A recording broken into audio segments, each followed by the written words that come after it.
Welcome back to another episode of the Football Frauds Podcast. My name is Miles. My name is Connor. And I'm Matt. And we're here to talk NFC South. But before that, we would like to shout out a special YouTuber that commented on one of our YouTube channel posts. And we asked you guys to wish Miles a happy birthday. And out of everyone that commented, we had to select one. Just one. And it was Noah Capel, 9478. Wow. Thank you, Noah. And for that, you get 3 huzzahs. Huzzah. Huzzah. Huzzah. Thank you. The New Orleans Saints finished last in the NFC South. Their defense really came along in the second half of the season. They were an elite unit in the back half of the season. Tyler Shuck came in mid of the season and exceeded all expectations as the rare second-round pick who has success. He's 6'5", but he's 26 years old, I believe. Obviously very old for a rookie quarterback, but came in and played great for them. He's on a great deal. If you were to ask most analysts, they'd say that Shuck is probably a promising starter for them. He had real production on the back half of the season. He impressed me for sure. Like, just his poise and his ability to be accurate down the field, I'm like, this is not a second-round quarterback that they drafted. Yeah. His whole thing is that he was kind of Derek Carr Jr. in college. Anytime he had pressure, he would just like kind of escape and run. He'd get through 2 reads. Massive pussy, for sure. Get out and escape. It seemed like whatever that Kellen Moore did for him, whatever production or whatever like kind of development that he had, he was able to stick in the pocket and get through reads over and over again. It looked like a real NFL quarterback. Yeah, the only thing that was really holding him back was that he had a large hospital bill coming in. He was very injured in college, and because he was injured in college, he also graduated with like $7 million in his 401k. He is a very old human being. Shuck's 27 in his second year. Oh, he's already 27? Yeah. 27. That's crazy. For perspective, Dak Prescott is 33. Fucking nuts. For perspective, my wife used to be in Oregon, was like friends with Tyler Shuck's wife, and now she just had a baby. That's just random context. But every time we talk about Tyler Shuck, she's like, oh, I know his wife. Yeah, well, the thing is, we don't clout farm on this podcast, so please keep that to yourself, Okay, Matthew. well, no, I'm clout farming. What's really funny about the Saints is that it's Kellen Moore and Brandon Staley, and not that long ago on the Chargers, Brandon Staley was the head coach, and Kellen Moore was the OC. Oh. So they just swapped roles, and it didn't go very well for the Chargers, but in year one with the Saints, considering what their roster was, it seemed like it did go pretty well. I'd never thought about that. No, it's the same exact guys calling the offense and the defense, so it's a crazy turnaround. Shuck is making less than 1% of the cap, which sets them up for he doesn't get a 5th-year option because he's a second-round pick, but they set up for a really nice 3-year window here that they really can't take advantage of because they're sitting here with negative $43 million in cap space, 31st in the NFL. Out of their GMs kind of like to just push off money in the future over and over again and leverage everything towards the future and future contracts, do a bunch of voids. They had to void Derek Carr's contract. They're sitting here with Alvin Kamara, who's 31 years old, with an $18 million cap hit, who was 59th of 59 running backs last year. Yeah. Seems kind of washed. But they have Shuck on this sick deal. It seems like he could be a guy. So they're set up here for a nice run with 2 cornerstones at tackle. Fuaga, who was solid for them. Some people thought he was a guard out of Oregon State. He's been good for them at tackle. He's been a tackle, I would say. He's there. You don't hate having him there, but he was picked 14 in the draft. They didn't really get the right return for that so far. They did get the right return for Calvin Banks, Ooh, baller. who was awesome down the second half of the season. If you were to do a redraft of last year's draft, he would go in the top 8 for sure. Definitely. Very solid tackle with length, who had a bunch of experience coming out of Texas. So they have the 3 hardest assets to find in football on offense. 2 great tackles and a great quarterback, all on rookie deals. And they're set up here, surprisingly, kind of to be a contender in the NFC South this upcoming year.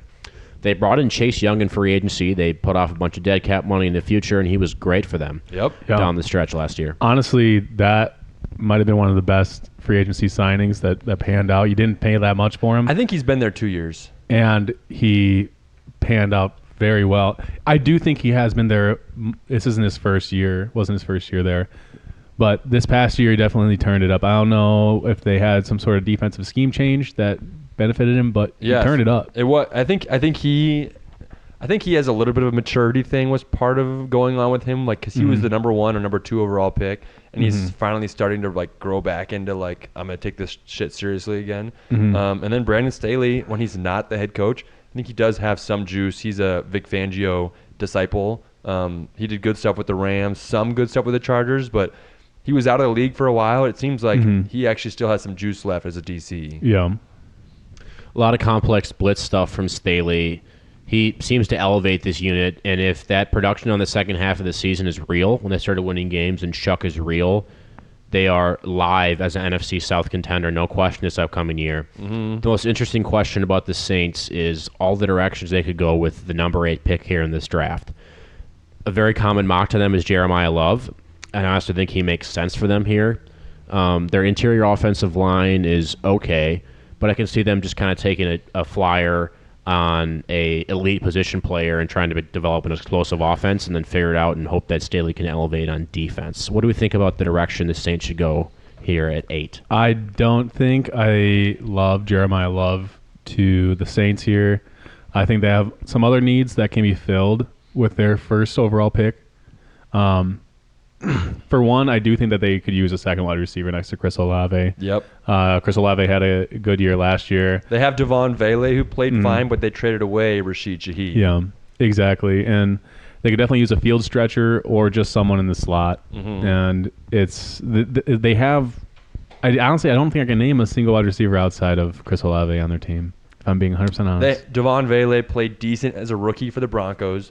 Then they traded a decent pick for him to get him away from the Broncos, and he had even better years. So he's kind of like a power slot type. You like him like getting the ball on the move. So he played a lot in the slot for them. Chris Olave played some in the slot. I think if Carnell Tate at 8 would be a reasonable pick, that field stretcher, downfield guy you like.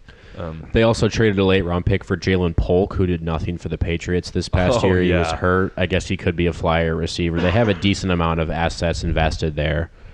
What else do you think about the Saints? I think defensive tackle is definitely a need. Cornerback, too, they have Kool-Aid McKinstry, but they're losing Alante Taylor, who's played for them for a while. So Mansour Delane, Jermar McCoy, that range to me starts kind of at the Saints. Yeah. I wouldn't hate them going there. For free agency, they're going to losing Cam Jordan.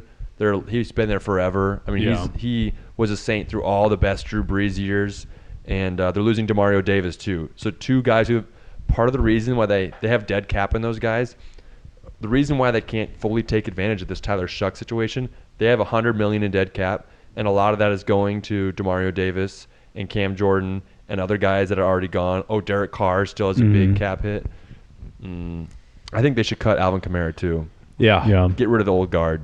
Yeah. He had a terrible season last year. He's 31. There's not a great track record of running backs performing. I think it's like old. They can save over $10 million if they do it. Yeah. And guys who rely on explosiveness that much just don't really produce past 31. Yeah, I think that they have a quarterback that's proven that he can be good enough. We talk a lot about how you don't need that superstar to make it to the Super Bowl, and Sam Darnold proved that. If you focus on protecting him and getting him the weapons that he needs and building something around him, I think that's what there should be. They're focused on offense at least. On defense, I would probably say they overperformed last year, and especially I think the Cam Jordan loss is going to be huge for their locker room. I mean, there's a reason why they kept him around. Yeah. And so he's a man of the year winner. Finding someone that can replace that is going to be very hard. Have you guys seen his player profile photos where it's like The Rock, where you have the one eyebrow raised and you're like, he's just a legend. He's a baller. He's a very cool guy. Anything else on the Saints? I have nothing on the Saints here. I think it'll be fun at the end of this episode. Let's do who we think is going to win this division. Great. Yeah. All the teams had 7 or 8 wins this past year. They're all kind of in flux. I want to hear your guys' thoughts at the end. 3-way tie for first in the NFC South. Via the tiebreaker, the Panthers somehow win despite losing in Week 18 to the Buccaneers. But that brings us to the other team that finished 8-9 this year. I actually thought performed pretty well given their talent, but they fired their head coach, Raheem Morris. He goes to Los Angeles to be the DC for The Sean Falcons. McVay. the Atlanta Falcons. Yeah, that's who I'm talking about. Yep, the Atlanta Falcons. I think he said it right. I don't know if he said it. Maybe I missed it. I was getting there. I thought he said it. I don't know. No. I was going to say it. Leave in the comments if Miles said it before I called him out. Hashtag Miles. I was going to say it. I was working up to it. Not every single intro has to be said. And if he did say it, I will release a public apology. Sometimes you need a little courage to get there, and you're not ready to get there right away. That's right. Man, listen, I don't have the confidence that you have in order to perform on this level of pressure. Yeah. On this level of pressure, the expectations anxiety? are different. Oh, man.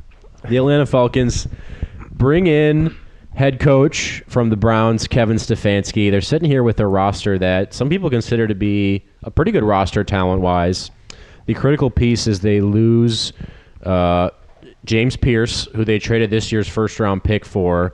They had a lot of losses at the beginning of the season. They would have had the 25th pick. They moved up to earlier in the draft. They still lose that first-round pick with Pierce.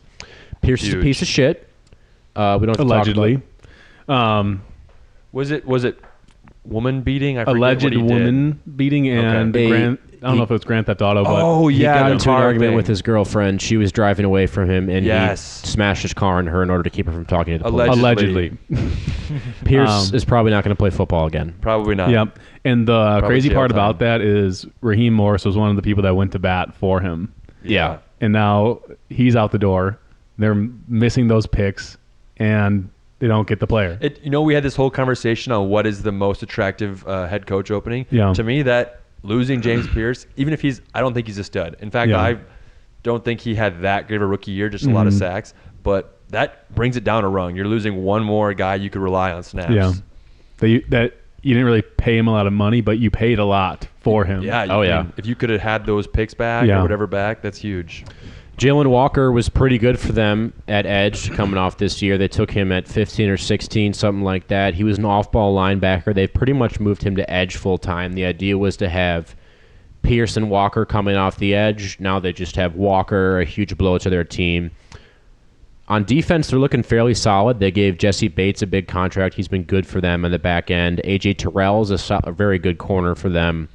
On defense, they seem pretty solid. Who's their DC coming into this upcoming year? It is from the Jets. He's been there 2 years. Jeff Ulbrich. Nice pull. And what's fun about him is he kind of, when Saleh got fired from the Jets, he was running the Saleh scheme, like very much just like pin your ears back. We're going to do these certain things and just play quick, not a lot of disguises. But he comes to the Falcons, and he starts playing the disguise game that's being popular in the NFL. So he seems like a guy that's versatile. Kevin Stefanski comes in, he retains him. So I'm high on not the Falcons defense, but him as a coach. And I watched him once on Hard Knocks. He just seems like a guy you'd love to play for. Football guy. So I'm a Jeff Ulbrich guy. I'm hopeful for them to keep growing on defense. Shouts to Jax Ulbrich, the guy who pranked college shooters. I'm not a Jax Ulbrich guy. No. I'm buying low on Jax Ulbrich. I think he'll be a future DC. Honestly, the crazy part is he probably does have a one-way ticket to the good old boys club. Probably be a fucking... He's set, for sure. On offense, they got Michael Penix, the ultra injury-prone quarterback. They traded up for... just sat at, I think, somewhere 10 through... Pick 8. 8, yeah, good call. Sat there, took Penix. Penix, left-hand thrower, rips the ball over the field, but hasn't performed that well. Super injury-prone. They released Kirk Cousins, and they're sitting here with a question at quarterback with someone who I consider to be a really good offensive coordinator, Kevin Stefanski. It brings them a certain upside here. They have a star at running back in Bijan Robinson. Kyle Pitts brings in his best season statistically. They got Drake London. They have pieces here on offense. They franchise tag Kyle Pitts. That was a big question just a week ago. They did. I think it's 14 or 15 million, so nothing crazy. I think that made sense. Kyle Pitts is going to go back to being Kyle Pitts. He just needed his money. Does that mean he's going to be good or bad? 100% sure. I think he's going to keep getting better. Slightly. I think he's going back to the not giving a shit Kyle Pitts. Kyle Pitts is just hit his second contract, and he's still younger than Tyler Shuck. Tyler Shuck. He's 26 years old. Yeah. Oh, no, just one. Man. But he has the 1 touchdown, 2 touchdowns, 3 touchdowns, 4 touchdowns thing. Yeah. I want that to keep going so Oh, bad. 5 touchdowns, 6 touchdowns, 7 If he touchdowns. gets in year 7 as 7, that'd be like, like that'd be Fuck it, we ball. the most legendary graphic of all time. Yeah. Oh my goodness, that'd be crazy. I'm going to comment on their defensive line quick. So they lost James Pierce. They're losing David Onyemata, who played really well for them at defensive tackle. And then Jalen Walker looked good at defensive end. But their 2024 pick 35, Ruka Rororo. Do you guys remember that guy? I have heard that. Rook Ororo. Wait, hold up. R-H-O. I wanna know, R-H-O-R-O. Rook Ororo. Was there an accent you put on that one? No. Yeah, that seemed a little problematic seemed a there. little- Connor, please don't imply things like that. This is a very... I am a holy man. I would never have, do such a thing. No. Don't get it twisted. I would never imply anything like So, that. Pick 35 in the draft, Rook Ororo. He barely played this year, and when he did play, he graded out really poorly. Just another, like, their defensive, now their D-line is going to be a hole, and that sucks. That's going to be something they need to overcome, especially losing James Pierce. And they have no first-round pick. Did we talk about Algier heading out the door? Yeah, I'm an Algier owner in Dynasty, and I'm super excited. Sick. Let's go, dude. I think that he's going to be a starter for some competent team. I think he's he was a 1,000-yard rusher before Bijan got there. Yeah. He's a classic like muscle hamster power back. Really tough. Really nice accent to Bijan. It's not going to make sense for them to keep a running back when they have that much invested in Bijan. They also have Chris Lindstrom, who was the second-ranked guard in PFF. He's been basically an all-pro for them. Solid also. Jake Matthews on the outside, who was the first pick 1,000 years ago. Solid offensive line. Yeah, Caleb McGarry, their right tackle, was really good 2 years ago. He tore something in his knee during training camp. Hope they're going to get him back. They're still paying him. That will help them going into next year. All right, I'm going to pose a question to you guys.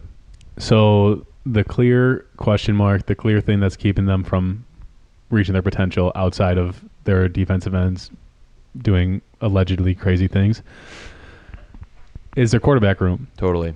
And so if you're sitting there right now in this year that it's kind of a mess, there's a new head coach, no one knows what the expectations even are, do you run with Michael Penix?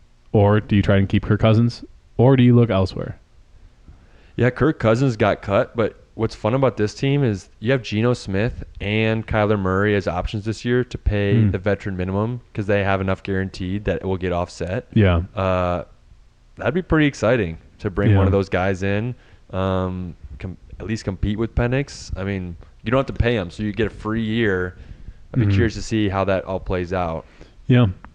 But then if, on that same note, if you're just getting a free year, would you also be hesitant not to just roll with Penix and then try and get one of the QBs in this inevitably good quarterback group next year? Like, these quarterbacks can't keep punting going back to college. I think the Falcons might win too many games in a weak division to But to say get a there's high 6 quarterback. quarterbacks next year. There's not going to be 6. I mean, there could be, but you can't predict that.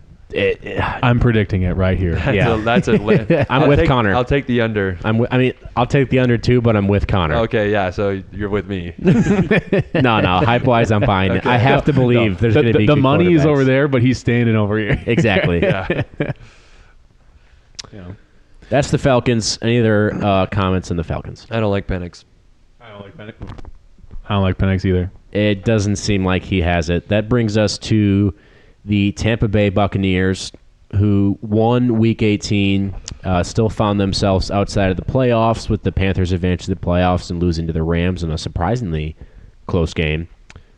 The Buccaneers are a solid team, but Baker Mayfield started off as he was the MVP favorite through 4 weeks. Him and Emeka Egbuka were absolutely fucking cooking. Every fourth quarter, I'd just be like, oh my gosh, Baker bakes. If you had done a dynasty draft after week 5, Emeka Egbuka would have been like the 7th receiver taken. You thought he was like the biggest steal in the draft history. That was crazy. Yeah. They started off great. Baker just fell apart down the stretch. He had watching all those games, he had miss after miss after miss. It just didn't seem like he was competent in any way. They got the solid offensive line with Wirfs on the outside. And also their running back Bucky Irving was underwhelming. Yeah. I want to hit Baker quick. It's come out since then that people are pretty sure that Baker was dealing with an injury. Not a surprise. And so I've already said this on this podcast. Baker, but we have a Baker apologist speaking right now. I preach so hard about I like people that love football and love playing football and will do the things that other people won't do because they don't like football as much.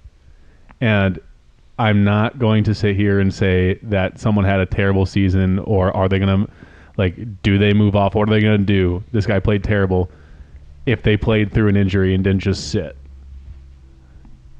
That's where I stand on it. I'm not going to sit here and say that Baker Mayfield had a good season.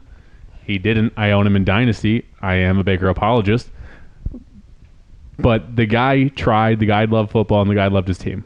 So yeah, I think Baker's an average quarterback. When he had Dave Canales and Liam Cohen, he was good. And when he had Josh Gazard, he wasn't. Connor, I hate to say this. I think Baker is a below average quarterback. I'm not a believer with the height and his capacity for year after year to commit the most turnover-worthy plays. He had the most turnover-worthy plays per PFF this past season. He was launching it. He rips balls. I love the way he plays. I love the guy. You can't put someone as dog face and also on fraud watch. You can't do it. Well, I'm breaking that rule, and I'm doing both. That is not a rule. It's fraud. It's the fraud relationship. Is it about are you good at football or is it about are you swaggy? The dog face means that you're a dog. No. Dog face just means you have dog face. Yeah, you can be dog face and also be a fraud. All right. I have Baker solidified on dog watch, maybe dog watch number 1. Yes, he is confirmed dog with dog face, also a fraud. That is not true. That is the least true statement I have ever heard. Baker's not a fraud. And I will rest my case. Tell you what, there. number 1 on my fucking fraud watch, Baker Mayfield, fucking S tier right here at the top. I'll put it there. Fraud. He's never number been 1. Shit. I'm about to crash out. All right, moving on from Baker Mayfield. Baker, I love you. If you're watching this podcast, just know that I love you, and you're not on fraud watch. You're on dog. That brings us to the NFC South champions. Coming off a season where they were very bad, the season before they were very bad, the Carolina Panthers. Their head coach puts together a very overperforming season. Bryce Young is underwhelming. They have a negative 60-point differential. They make the playoffs and really challenge the Rams in the wild card round. Bryce Young, let's get a feel on where we're at Bryce Young-wise. He's coming into, is this year 4 of his contract? I think he's in year 4. They have an option to come on to his 5th year option. He'll make like $20 million. They have an option to add that on next year. Yeah, I don't know. When's the deadline for that? I'm not sure. But that's a choice. I haven't heard that announced, so I'm assuming it hasn't hit the deadline yet. I don't know. I think it's going to be like almost, is it only 20? I feel like it's more than 20. It could be like 35. I think close towards 30, and I don't think they should do it. Matt, where's your pulse at? I mean, assuming the Panthers are like a 7-win team this year, they're picking at 14 next year. They don't have an option for a cornerback. Like, what is their? Do they give up on Bryce? Do they try to extend him? I think Bryce Young is like quarterback 24 or 26. Yeah, I agree. So it's like he's not going to tank your team if you can build a competent roster around him. It's not going to look bad, but you don't want to extend him. He's going to be Tua. If he has a good year, they're going to pay him, and it's going to be like, oh my gosh, the Panthers offense. And then things will get worse because he gets expensive, and then he'll fall apart. Or he's that kind of guy for me. What's really interesting is if you throw Bryce Young into this free agent quarterback class with Malik Willis and Kyler Murray and Geno Smith, is he number 1? Hold on, rephrase that. What'd you say? Sorry. If he's in the free agent class, if he's in the current quarterback free agent class with Kyler, Willis, and Smith, is he number 1? That's a great question. It's an elite question. Which is crazy because we're talking about how this guy is worth it. I mean, my initial instinct is to take Kyler because of just his upside. And in 2021, he was a top 10 quarterback and an MVP contender. And so we have this like proof that he can actually be a guy. In the locker room, though, this is pure conjecture. I have no idea. Bryce Young is like the ultimate guy's guy. Like, Bryce Young is a guy who I would just want to hang out with, want to be around. Chiller. He's a chiller. He seems like the ultimate dude. You want to look down at him? Yeah. No. so short. I'd get down. You want to get down with You him? get down with I Bryce get and down Bryce? with him. I'll look down at him. You can get down with him. How about? That sounds good. Panthers defense was pretty solid down the second half of the season. Derek Brown in the interior is really good for them. J.C. Horn on the outside took a step forward despite being pretty injury prone. They gave Trayvon Moehrig a big contract last year. He's making $21 million a year. Matt, do you know the Panthers DC? I'm blanking right now. Yeah, he has African heritage. He has an interesting name. Ejiro Evero. Oh, great pull. Ejiro Evero is kind of a complex blitz scheme guy. Is he? I'm not exactly sure. I know people give him credit for making chicken salad out of chicken shit. Yeah. But about J.C. Horn and Trayvon Moehrig, they graded out fine, but they're on big contracts. So you want to see them push and be leaders of that defense in the secondary when they've just been fine. The Panthers were historically terrible 2 years ago when Derek Brown and J.C. Horn were injured. So going last year from 2 years ago, historically bad, like one of the worst defenses of all time, to just kind of bad, it was a big step. Yeah. If they want to compete in this division, they need to take another step on defense. First round pick, Tat McMillan, who a lot of people before the draft had him falling into the 20s or even the 30s. They took him at 8. They ignored all the talk of him being a volleyball guy who didn't give a fuck about blocking and didn't care. And I was listening to Nate Tice earlier this week, and he thought that Tat was coming into the draft was a true like blue chip. He was high asset. A lot of like McShay fell on him a lot because of the off the field stuff. What they thought, it seems like Tat is a real guy, and I wouldn't be surprised if he's a top 15 talent the next 5 to 6 years. Definitely. Really? Yeah. Yeah. True X skill set. Yep. Ball winner. Yeah. No, I have no reservations about Tedero McMillan. It's like watching that playoff Rams game, like Yeah. he's just making these cuts downfield, eyeing the ball, adjusting his shoulders, getting right where you want it, and then boxing guy out. And like AJ Brown, like not at that level, but just like when you see those AJ Brown highlights, it's like Ted McMillan can do those things. Tedero McMillan was the perfect draft pick for Bryce Young, Totally. without a doubt. I mean, it's the classic like, oh, our quarterback is short. Let's take a tall wide receiver. Or quarterback is short and kind of inaccurate. No, but Let's take a big wide receiver that can Like can, Somebody he can see. Yeah, someone, but like you want Amon-Ra to run over the middle, so you want a tall quarterback like Jared Goff to hit him accurately right in a break, whereas a shorter quarterback that needs to launch it down to the boundaries, you want a guy that can win on the perimeter and like get jump balls. So I think a lot about being in the GM chair and making picks, and I think that there's a real pressure in terms of talking to your positional coaches and talking to different guys that are on your coaching staff about where you allocate draft assets. And the Panthers have an opportunity here to take a wide receiver for the third year in a row in the first round. If someone falls. If someone falls, look at McMillan. They could go first here again.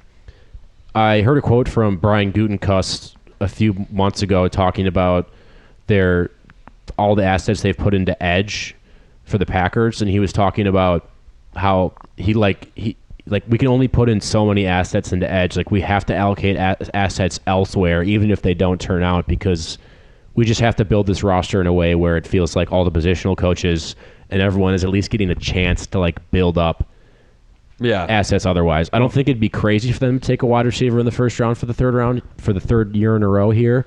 But at the same time, just like being able to look all your positional coaches in the face and be like, yeah, we're just going to do this again. I feel like that's a real factor in like the calculus of like what you're going to do.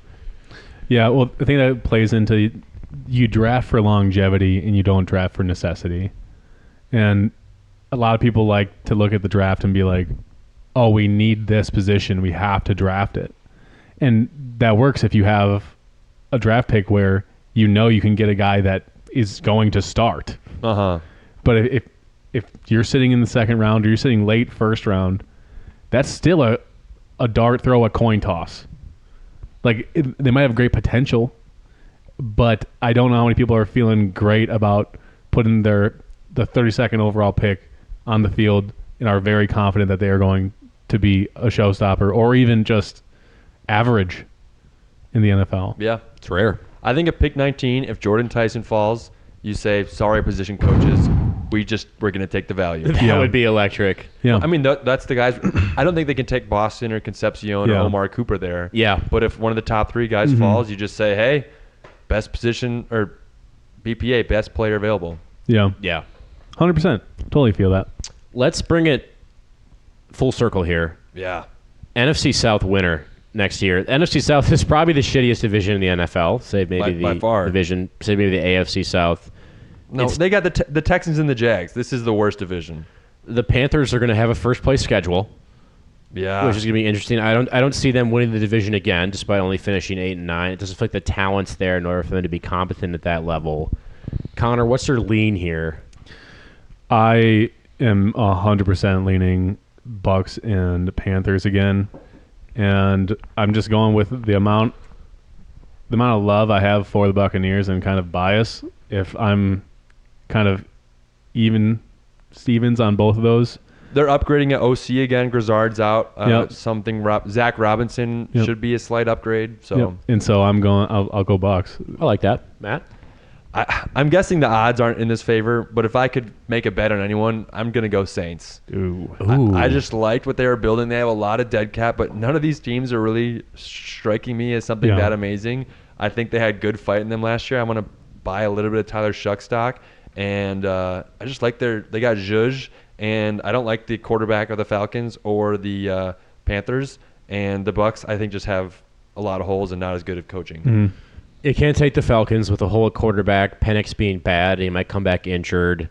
I like Stefanski a lot in terms of raising the floor in that Falcons offense with all those sick weapons that they have. No first-round pick for the Falcons. Right. They're sitting there with a defense that at best is going to finish middle of the pack in terms of like the weapons they have to use with Ulbrich. Matt actually just talked me into the Saints. I was going to go Buccaneers. Matt talked me into the Saints. I like the Saints as well on the upward trajectory with Shuck. Hopefully Shuck can be an effective guy moving forward. That's my read on the NFC South. Yeah. And so if you're a Panthers fan and think that we're wrong and you're like, we just won the division, screw you guys for thinking that we won't do it again. Bryce Young isn't a fraud. You guys suck. You guys should like and subscribe. And maybe we'll change our mind. Bucks and Falcons are plus 116, plus 180. The other 2 teams are further down. Interesting. The Saints are third. Yes. Okay. Or Panthers are 4th. Makes sense. So if you are a Panthers fan and you think that Matt just spewed some bullshit, you should like and subscribe. Leave a comment. We Let love us know you. down below. We love you. And that brings us to the end of another episode, another pleasant episode of the NFC South and the Football Frauds podcast. We'll see you next time.